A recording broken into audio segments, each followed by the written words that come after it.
Welcome to The Explainer. Today we're going to talk about the single most successful theory of nature that humanity has ever devised, the Standard Model of particle physics.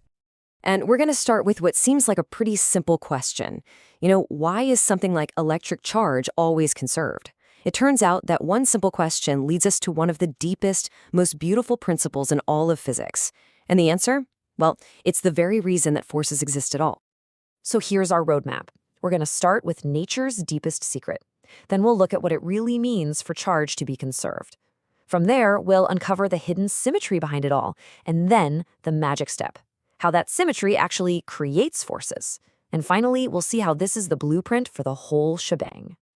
All right, let's jump right in. The entire Standard Model, this incredibly successful, unbelievably precise theory, is built on one single elegant concept, symmetry.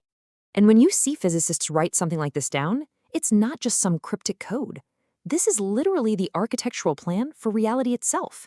These symbols describe all the fundamental forces we know of, except for gravity, and exactly how they work. So how do you get from an abstract math idea like symmetry to, real stuff? The bridge. The magic link is this absolutely beautiful idea called no-thirst theorem. It says that for every symmetry you find in the laws of physics, there's something real and measurable that gets conserved. Something like energy or momentum or, you guessed it, electric charge. Okay, so let's make this concrete. We're going to use our main example for today, the conservation of electric charge. Now, we all kind of learn this in school, right? But its true meaning is way, way deeper. Yeah, it's not just about saying, the total amount of charge in the universe stays the same.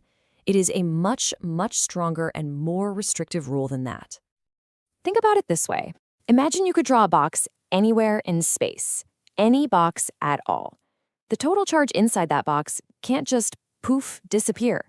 And new charge can't just pop into existence out of thin air. If the amount of charge inside that box changes, it's because it had to physically flow out through the walls of the box. This quote just nails it perfectly. A charge can't vanish in one place and instantly reappear on a planet light years away. That's what we mean by local conservation. You have to be able to account for it step by step at every single point in space and time. Okay, so if local charge conservation is the law of the land, Notice theorem tells us there has to be a symmetry behind it. So what is it? What's the symmetry? Well, the answer is kind of weird and wonderful. It has to do with the quantum fields that fill all of space. See, a field, like the one that creates electrons, doesn't just have a simple number value at every point. It has what we call a complex number, a value with two parts, a real part and an imaginary part. The best way to picture this is to imagine that at every single point in the entire universe, there's a tiny little arrow.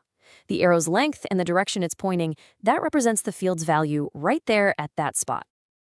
Now here is the mind-blowing part. It turns out that the laws of physics, they only care about the length of that arrow.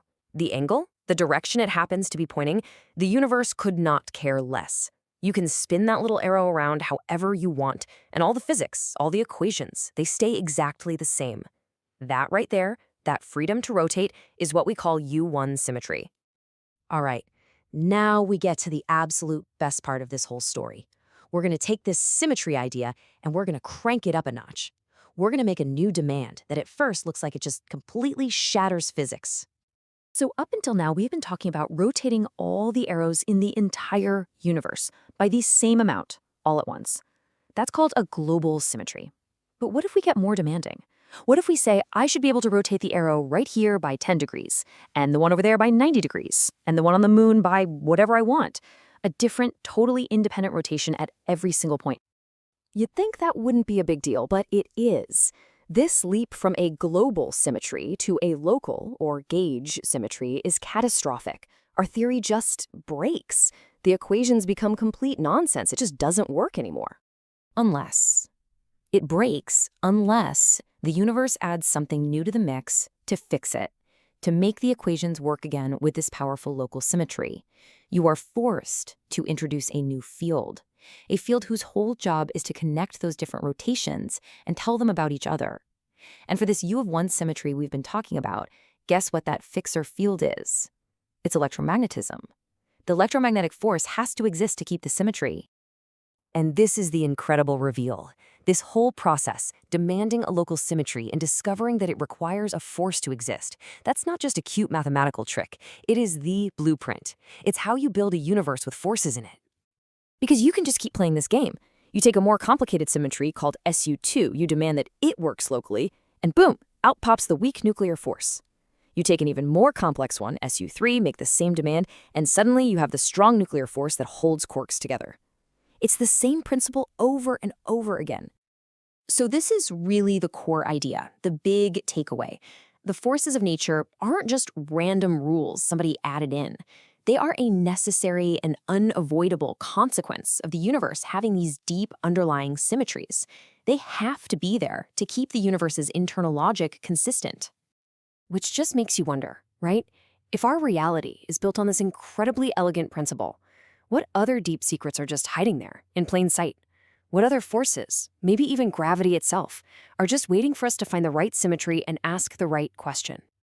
Basis, a fiction by DawsonPreethi, where the equations of the universe meet the silence before creation. Journey through the origins of time, mind, and matter, where the 31 planes whisper their truth beyond the Big Bang. Now available on Amazon.